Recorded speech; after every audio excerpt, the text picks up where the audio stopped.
Oh les gars, j'annonce là. Là j'annonce, ça y est. On est jour J, on est le 7 juin 2023. Transformers Rise of the Beast est enfin arrivé. Ça y est. Bon. Je crois qu'on va plus trop tarder, hein. Ma séance est à 19h30 et je la regarde en plus en VO.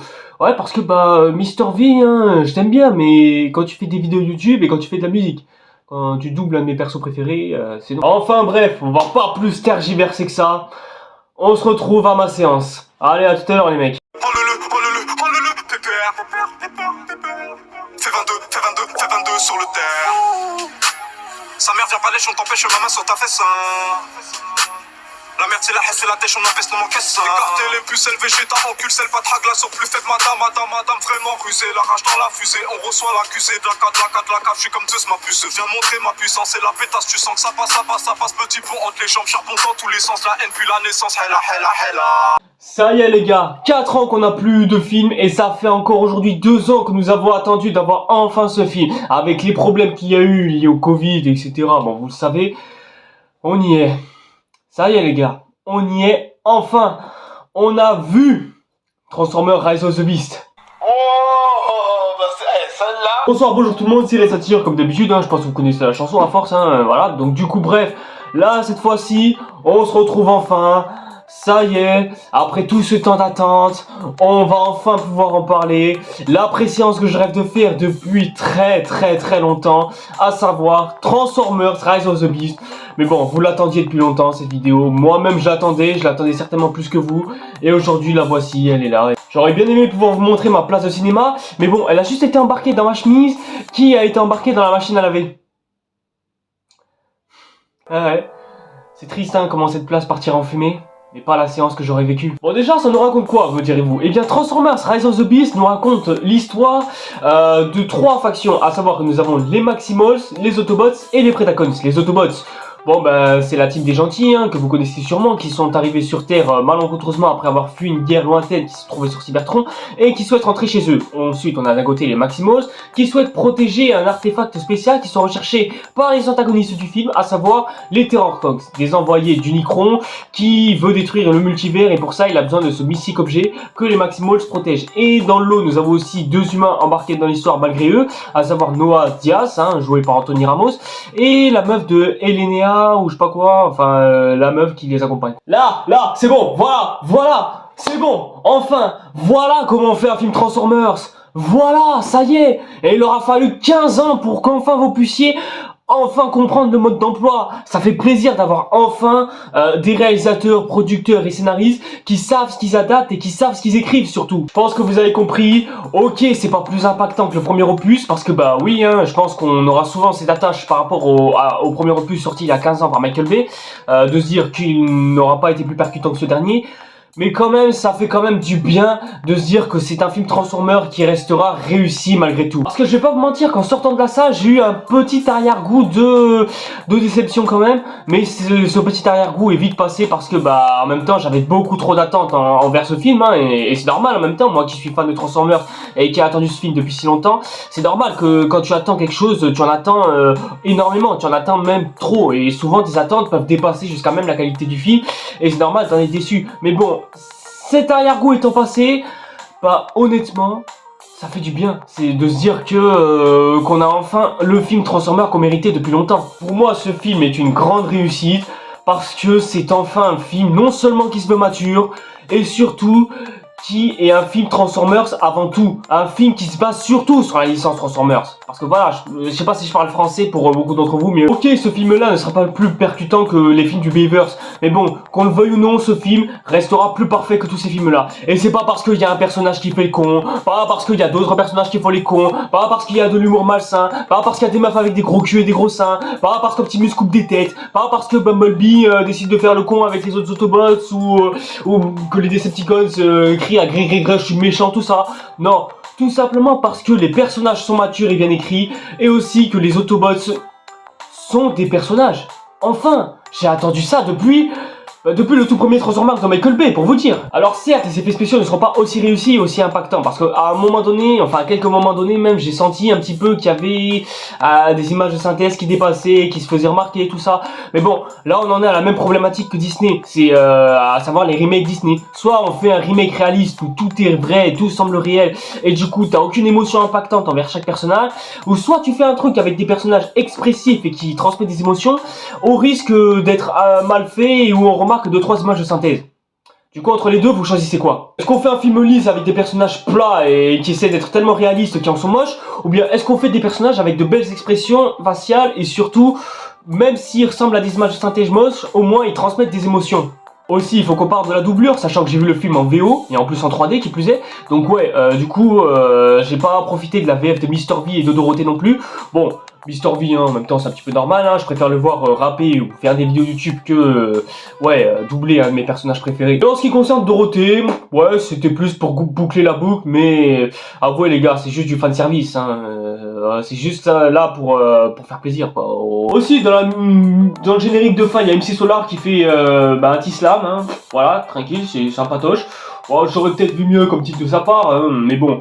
Au moins, il aura su donner un bon titre, hein, bien que sympatoche, mais malgré tout oubliable. Mais bon, au moins il fera de la pub pour son album, et en même temps c'est normal, hein, pour le plus grand rappeur pour le plus grand vendeur de rap de toute l'histoire du rap français. Ouais, plus que Jul, plus que IAM, plus que PNL même. Ouais, malgré tout, son morceau, il reste quand même sympatoche, hein, et c'est peut-être le petit truc que je me mettrai dans ma voiture, si j'ai un permis de conduire. Mon pote, hein, oui, tu vas en avoir des références au code de la route. Pourquoi? Ah, je sais pas, hein, mais c'est certainement pas à cause de ça. Un jour, hein, j'aurai peut-être un permis de conduire, hein. Ouais, non, j'ai toujours pas, hein. La doublure en VO, bah, honnêtement, Peter Dinklage, il est méconnaissable, tellement il est bon, mais bon, en même temps, il y a aussi les modifications de voix et tout, pour qu'il puisse vraiment faire Scourge.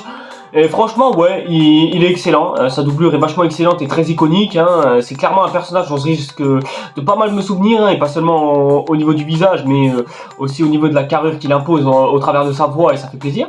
Mirage, dans cette doublure-là, lui aussi est excellent, et puis putain, Peter Cullen, le rôle principal d'Optimus Prime pendant tout le long de sa série. Bah putain, qu'est-ce que ça fait du bien. Mais qu'est-ce que ça fait du bien, sérieusement. Ça fait vraiment du bien de enfin pouvoir entendre une voix qui a l'air agréable de jouer Optimus Prime comparé au reste de la saga de Michael Bay. Là, dans cet opus, j'ai vraiment eu l'impression de retrouver le Optimus Prime qu'on connaît depuis le début. À savoir un personnage humble, sage et qui sait se remettre en question. Pas le gros bourrin qui tape des têtes et les Transformers qui cassent les couilles tout le long d'un film, hein. Ensuite, les personnages humains. Eh bah putain, franchement... Ouais, ils sont ouf. Bon, après, on est toujours pas au niveau de Charlie Watson dans Bumblebee. Mais bon, en même temps, c'est normal, hein, c'est un meilleur personnage tout Transformers confondu, hein, côté humain, je parle. Mais franchement, ouais, en fait, c'est la globalité de tout le casting qui est excellent. Même les petits personnages de merde, du style, Stratosphere, par exemple. Bon, ok, c'est un personnage qui est là et qui fait le con. Mais bon, je préfère encore avoir Stratosphere plutôt qu'avoir Jetfire de Transformers 2. Ouais, c'est pas un avis constructif, hein, c'est une objectivité. Et aussi, parlons de la réalisation, hein, Steven Caple Jr., franchement, ouais, ce mec a vraiment de l'idée. Je pense notamment au plan séquence de la bataille finale qui était vraiment excellente, hein. Ce gars sait tenir une caméra et ça se voit, plus que Michael Bay dans 5 films. L'action, lui, a paru visible, tu sais où se situe tel personnage et tel autre. Là où, par exemple, dans Transformers de Michael Bay, tu sentais non seulement qu'il y avait des faux raccords de partout, et surtout que c'était un bordel de montage pas possible. Ensuite, le scénario. Bah putain, ça fait du bien. Ça fait du bien d'avoir enfin un scénario qui paraît si simple, mais juste linéaire, quoi. Pas besoin de se casser les couilles avec une théorie du complot ou un truc comme ça, je sais pas quoi. Ou alors tel Transformer qui sort du passé, d'une origine machin. Non, pourquoi se casser les couilles? C'est juste l'histoire des Maximals qui se sont fait attaquer par Unicron, juste parce qu'ils voulaient un MacGuffin. Sauf que ce MacGuffin est trop important pour tomber entre ses mains. Donc les Maximals se sont enfuis avec, et les Autobots se trouvent du coup impliqués dans cette histoire eux aussi. Vu qu'ils cherchent un moyen de rentrer à leur maison, et que ce MacGuffin leur permettront de rentrer à la maison. Ouais. C'est dit comme ça, que comment je l'expliquais en théorie, franchement ça paraît hyper compliqué, mais je vous jure que dans la pratique, le scénario il est simple, mais juste simple, sérieusement. Je vais pas encore une fois revenir sur l'entièreté de la saga de Michael Bay, hein. De toute façon il faudrait que j'en fasse une vidéo pour vous faire comprendre que ce film là est bien meilleur que les 5 opus de Michael Bay réunis. Mais oui, en fait ce qui est bien avec ce film, c'est qu'il se prend pas du tout la tête, il prend juste un scénario simple, et il l'écrit brièvement et il le fait passer au travers de tout son film. Point. Pas besoin d'être complexe ou de rajouter un truc ou quoi. Non, non, juste tu fais une histoire, tu développes tes personnages pendant tout le long de tes 2h10 de film. Et c'est bon, t'as gagné, t'as fait un film. Après, c'est pas parce que le film, j'ai l'air de le présenter comme étant un film parfait, que ça veut dire qu'il a pas de défauts. Parce que si, évidemment quand même qu'il a certains défauts, et on va en parler là justement. Faire venir les Maximols dans ce film, c'était pas une mauvaise idée en soi, mais le problème c'est qu'on se retrouve confronté à trop de personnages. Par exemple, je n'ai pas parlé de Will Jack, le personnage qui a fait le plus polémique pendant tout le long de la production du film. Bah honnêtement, ça va, il a juste 2-3 lignes de dialogue et c'est tout, il a pas grand chose après derrière. Et surtout, ouais non ça va, c'est un bon personnage, il fait un peu figurant comparé aux autres, mais ça va, il est pas trop insistant là-dessus. J'aurais peut-être aimé un peu plus d'exposition de sa part, parce que c'est vrai que son chara design il est moche, même s'il y a pire. Et surtout pour les gens qui ont vu le film Bumblebee, bah pour le personnage de Will Jack, bah c'est pas très respectueux quoi. Après je leur dis pas qu'il faut tous leur apporter un background, une histoire ou quoi, non non, juste leur mettre une présence et leur donner un peu de charisme et des dialogues iconiques. Moi ça suffit amplement. Et avec Will Jack, bah, on a eu des dialogues iconiques. Il n'y en a pas tout le long du film non plus, il a juste droit à des dialogues iconiques pendant une seule scène, évidemment. Mais c'est largement suffisant pour me faire attacher à Will Jack.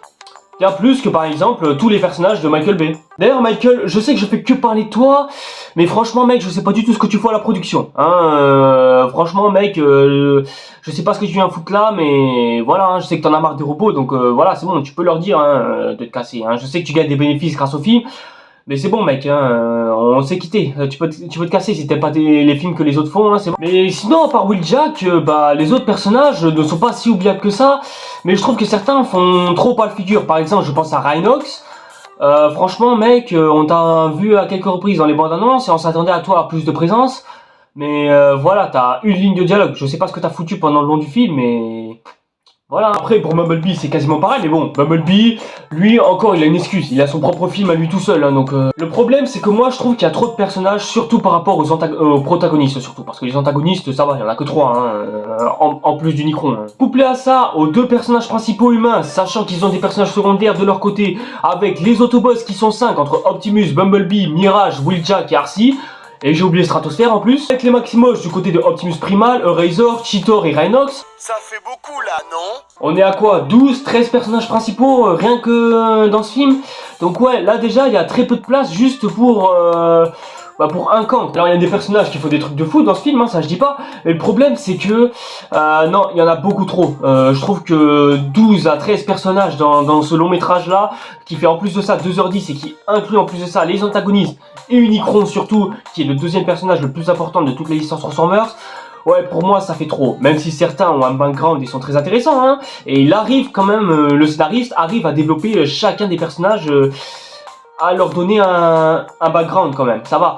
Mais pour moi je trouve que ça fait quand même encore trop, et c'est juste ça qui est dommage en fait, c'est tout. Et ça n'empêchera pas évidemment certains d'avoir leur moment dédié à eux. Mais juste dommage que des personnages comme Skr, enfin non, Battle Trap et Freezer, rien à voir avec celui de Dragon Ball bien sûr. Bah Battle Trap, ouais il est sympa, il est badass et on le reconnaîtra surtout avec son gros boulet. Mais juste Freezer, ouais on se souviendra d'elle parce qu'elle aura fait des acrobaties et voilà, c'est dommage, il n'aura pas une capacité qui la fera démarquer des 2 autres. Voilà, du coup ce qui fait qu'elle est que la 3e roue de la moto et ce qui est dommage pour elle. Si vous voulez comprendre c'est quoi le scénario de ce film, bah si tu prends le MacGuffin de ce film qui est un appareil qui permet de voyager à travers les dimensions, voilà, c'est bon, tout est résolu. T'as l'un qui souhaite s'en servir pour faire venir Unicron sur Terre, l'autre qui souhaite son appareil pour rentrer chez lui, et les Maximols qui ont envie de protéger cet artefact. Point, c'est tout, ça s'arrête là, c'est le principe de ce MacGuffin même. Et en ce qui concerne les musiques, c'est clair que Capple Jr. a vraiment une patte artistique en ce qui concerne la musique un peu hip-hop, mais bon en même temps c'est normal, ça parle de 2 personnages principaux qui vivent en plein Brooklyn à New York en 1994. Tu m'étonnes que le hip-hop a vraiment une place importante dans la BO de ce film. Donc ouais, il y a beaucoup de hip-hop dans ce film, mais pas trop non plus, c'est pas non plus le truc qui en est abusé, parce qu'il arrive quand même à avoir sa propre bande originale, au point qu'à un moment donné, il nous fait un petit remix du thème principal que l'on connaît tous. Donc ouais, ce film, il vaut vraiment le coup d'être regardé, les personnages ne sont pas cons pour une fois, bon sauf Stratosphère, mais bon en même temps, lui c'est le personnage qui devait être con à la base, mais bon c'est moins forcé que Jetfire, je vous rappelle. Et surtout, j'ai trouvé les personnages sérieux, le scénario simple, pas tiré par les cheveux, avec un MacGuffin très simple. Les personnages humains donnent envie d'être attachants envers eux et au point qu'on en ait de la compassion pour ces derniers, hein. Par exemple, Noah Diaz qui veut sauver son petit frère parce qu'il est malade, et la meuf qui veut devenir archéologue parce qu'elle est passionnée par l'archéologie. Point. La dualité entre Optimus et Primal n'est pas assez exploitée, je trouve, dans mon sens, dans ce film, mais néanmoins, elle est suffisamment pour que tout soit clair. En fait, c'est ça, le film, il t'aborde un truc, et il est clair, simple et efficace dans ce qu'il aborde. Et surtout, c'est un film qui ose des trucs et se permet des trucs, malgré le fait que certains fans pourront certainement se trouver outrés, surtout les fans de Beast Wars, hein, je pense encore à vous, et il y a aussi 2-3 petites choses à corriger, notamment quelques incohérences scénaristiques, mais bon, ce serait vous spoiler si je vous en parlais. En bref, Rise of the Beast, c'est vraiment le Transformer qui vaut le coup, c'est peut-être même le blockbuster de ce début d'été qui vaut le coup, surtout si t'es en stress par rapport au bac, genre t'as besoin d'un petit truc pour te détendre, Transformer je pense que ça pourrait être pour toi, hein. Et après évidemment c'est pas parce que vous n'êtes pas fan de Transformers que ça veut dire que ça va pas forcément être le film que vous allez détester, au contraire même, hein. C'est peut-être même le film qui risque de vous plaire, c'est un blockbuster qui est simple et efficace sur son long terme, avec des bons acteurs, un scénario ficelé, des personnages bien écrits et un réalisateur qui continue de faire ses preuves au fur et à mesure. Après Creed 2, le mec il fait ce film là, tu te rends compte? Avec des bandes originales qui sont certes moins iconiques que d'autres films Transformers, mais bon en même temps, vu le niveau, c'est un peu difficile à atteindre je crois, hein. On va juste se contenter de ça. Bref, c'était le film que l'on voulait à la base en 2007. Et on l'a eu et ça fait plaisir. Donc voilà, si vous avez prévu d'aller au ciné juste soit pour vous taper un petit remake copier-coller d'un film en moche en plus, non ça vaudra pas le coup. Mais après il y a juste Across Spider-Verse qui risque de valoir le coup, à la place de cet autre film qui veut ressusciter les morts mais il n'y arrivera pas, hein. Et après, même si vous n'avez pas envie d'aller voir le film, ouais, c'est pas grave, hein. Il y a plein d'autres films, je crois, hein. Mais bon, de ce qui sort en ce moment, je sais pas s'il y a grand chose, hein. Bref, si vous savez pas trop quoi voir, je vous conseillerais que Rise of the Beast, hein, ou peut-être même Spider-Man Across Spider-Verse. Enfin, si vous n'avez pas envie d'attraper des médicaments, hein, en sortant, hein. Bon, du coup, maintenant, après ça, je pense qu'on va passer à la section spoiler, parce que... même en section spoiler, j'ai beaucoup de choses à dire, hein. Donc si vous avez toujours pas vu le film, à moins que vous vous en battiez complètement les couilles, du coup, on risque de passer à la section spoiler. Donc si vous n'avez toujours pas vu le film, je vous conseille vivement de quitter cette vidéo et tout de suite. Comme ça, au moins, ce sera fait et vous épargnerez tout ça. Et nous, du coup, allez, on va passer à la section spoiler, comme ça, au moins, ce sera fait. Pour la section spoiler, on va commencer par un truc, à savoir la planète des Maximals. Ça, vraiment, pour moi, c'est peut-être le plus gros point noir de tout le film, à savoir que, on sait quasiment rien de cette planète, hein. On l'a juste vu se faire bouffer au début du film, et c'est tout, hein, c'est dommage. Au début, le film avait une très belle introduction, hein, je dis pas, mais j'aurais vraiment aimé qu'on s'attarde un peu plus sur la planète des Maximals, à savoir qui est-ce qui vivait, tout ça. Le seul truc que l'on apprend, c'est que les Maximals, y ont perdu certains compagnons sur la route. Bon, évidemment, on en a vu un creux au début, hein, comme vous le savez, mais en ce qui concerne les autres Maximals, je pense notamment aux fans de Beast Wars, mais je pense que vous devinez exactement de quel personnage disparu est-ce qu'on parle, du coup. Ensuite, en ce qui concerne l'alchimie entre Mirage et Noah, franchement, ça marche du tonnerre, hein. Franchement, c'est incroyable. Même si, bon, on est très loin de l'alchimie entre Charlie et Bumblebee, bien sûr. Mais bon, c'est déjà mieux que... faut que j'arrête de comparer avec la saga de Michael Bay, hein. Et en ce qui concerne sa soi-disant mort et évidemment sa fin, hein, comme vous le savez, on en parlera à la fin, hein, vous inquiétez pas pour ça. Ensuite, en ce qui concerne Unicron et la menace qu'il représente, alors je vous rappelle quand même que Unicron c'est le deuxième personnage le plus important de tout l'univers Transformers, je vous rappelle. Là du coup... Ok, son introduction est faite, mais moi j'aurais vraiment aimé qu'on s'attarde un peu plus sur ce personnage, tellement il est dangereux, tout ça. Mais bon, juste faire comprendre qu'il est un danger pour l'univers et tout. Au final, hein, plus tu réfléchis, plus tu dis que, le seul truc à comprendre, c'est que c'est une grande menace pour tout l'univers, peut-être même le multivers, hein. Donc voilà, ça paraît suffisamment clair comme ça. Après, pour les grands fans d'archéologie et de tout ce qui tourne autour du Pérou, vous attendez pas à ce que le film s'attarde à quelques histoires mythologiques autour du Pérou, hein. Voilà, c'est juste une petite escale, et c'est juste aussi pour faire le tout premier blockbuster qui tourne son premier film au Pérou. Voilà, parce que sachez-le, le Pérou, à part Transformers Rise of the Beast, n'a jamais été filmé par des caméras hollywoodiennes de toute l'histoire d'Hollywood, je crois, hein, même d'autres caméras cinématographiques d'ailleurs. Mais moi, je trouve que la façon dont ce peuple a été représenté, putain, j'aurais jamais cru que ce serait possible de les présenter comme ça. Mais c'est extraordinaire ça. Dans aucun Transformer, du moins de ce que j'ai vu, aucune ethnie n'a jamais été aussi bien représentée. D'ailleurs, l'ethnie, parlons-en d'ailleurs. Que ce soit le réalisateur Steven Caple Jr. ou encore, l'autre là, Noah Diaz, là, donc j'ai oublié le nom, ça y est, Anthony Ramos, voilà, c'est ça. Et la fille qui joue Elena dans le film, ils sont tous les trois complètement différents, mais je crois que vous avez remarqué un truc important. Oui, ils sont afro. Enfin non, je crois pas que Anthony soit afro, ou peut-être il est mexicain, ou je sais pas, enfin bref. Et dans ce film, tu sens que ça se passe en 1994, à savoir que dans les deux cas, à savoir nos deux personnages principaux, d'un côté t'as Elena qui, vu qu'elle est stagiaire, elle arrête pas de se faire recaler au boulot, même quand elle tient une grosse théorie archéologique sur la fouille qui a été trouvée par rapport au MacGuffin justement, même là, putain, ouais, c'est... Même là, on s'en bat les couilles de ce qu'elle dit. Et pourquoi? Non, pas parce que c'est minable ou parce que c'est le film qui est comme ça. Non, je vous rappelle que le film se passe en 1994. Or, qu'est-ce qu'il y avait aux États-Unis en 1994? Mon gars, le cauchemar de ouf. Bon, ok, c'était moins pire qu'à l'époque, par exemple, des années 60. Et encore, je t'ai cité une décennie au hasard. Mais...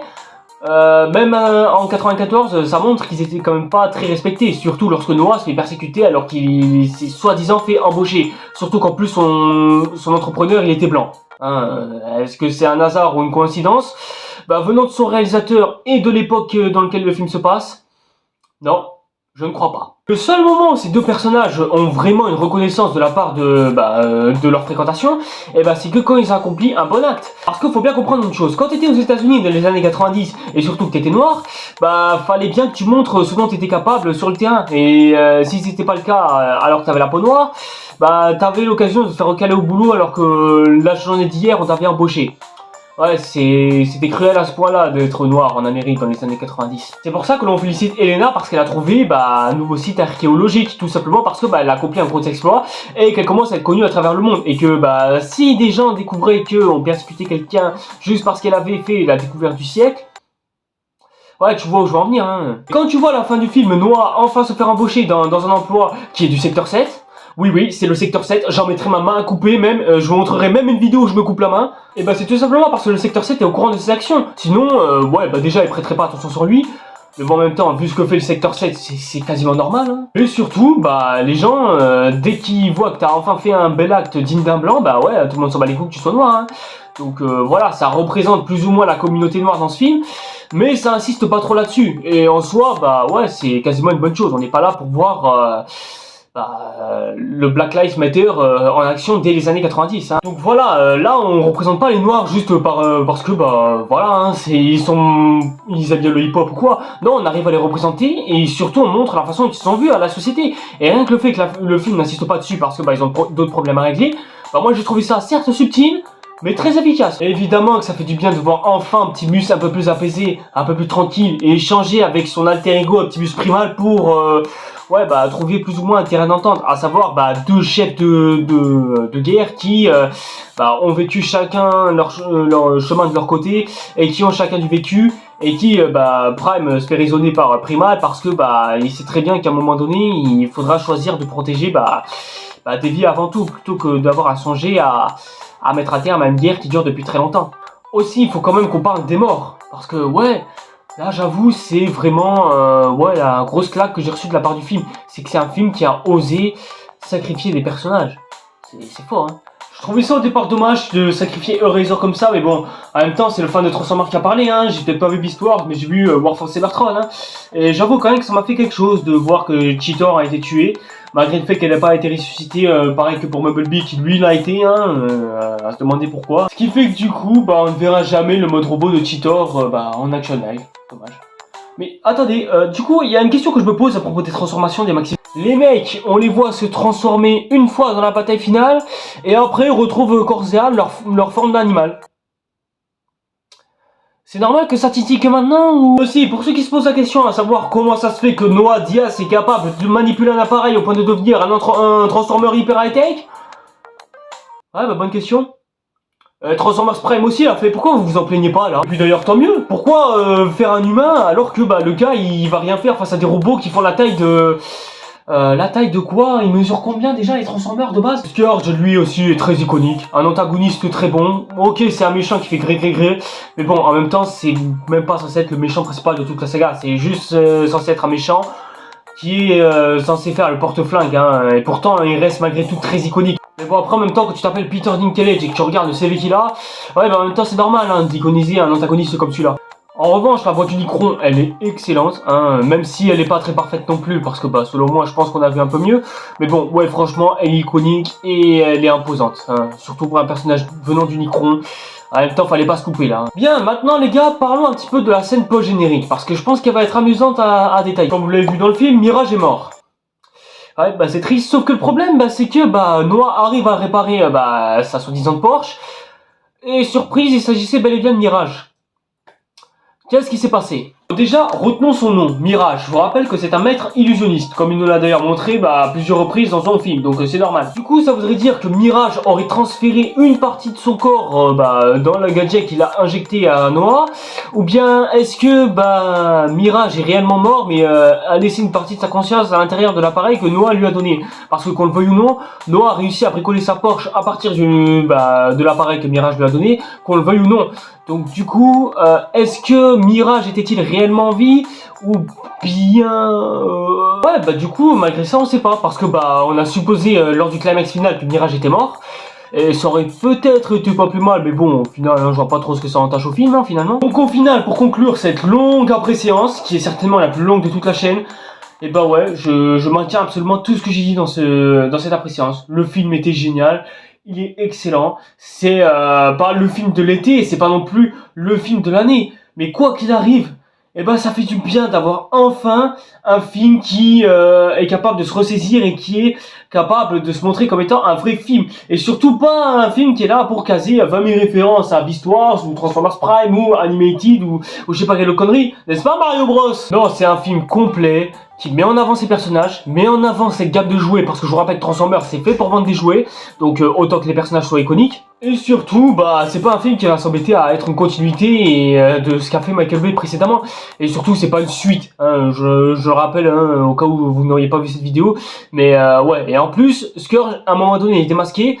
Dites-moi en quoi ce mec-là ressemble à Optimus Prime, sérieux. Et puis d'ailleurs, pourquoi est-ce que vous avez formaté cette théorie en disant que ce serait peut-être Optimus décédé, possédé par Unicron ou quoi?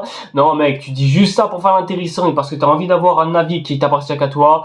Arrête frère, arrête, c'est bon, on sait ce que tu penses du film, on te connaît. Après, si vous avez pas aimé le film pour des raisons qui vous regardent, hein, ouais c'est pas grave, hein, on peut pas tout aimer non plus. Mais bon, juste pas aimer parce que c'est pas comme les films de Michael Bay, ouais, parce que j'en vois déjà venir pour certains, c'est bon les gars, c'était pas non plus le but.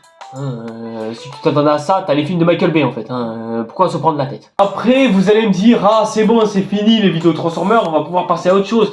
Ah non, pas pour l'instant, non, il reste encore pas mal de vidéos Transformers à faire, j'en pense à 3 en particulier, à savoir qu'il va y avoir une vidéo qui va répondre aux critiques qui vont stuper de Rise of the Beast, et je pense qu'elles vont être très drôles, et je pense que ça va même être la vidéo la plus amusante à faire. Une vidéo qui sera certainement la vidéo la plus intéressante du lot, puisque elle va concerner l'avenir après Rise of the Beast, à savoir s'il pète au box-office, tout ça, genre vraiment ce qui va être fait après, comme ça moi on pourra en débattre, en parler, et savoir ce qui pourrait être fait après comme film de Transformers dans les prochaines années qui suivront. Et histoire d'en finir en beauté, on va conclure avec le box-office de Rise of the Beast, à savoir qu'on fera un point longtemps après son futur succès, je pense, par rapport au box-office qu'il aura, et surtout d'où est-ce que leur vient ses frais, et surtout est-ce que le film pètera au box-office ou pas.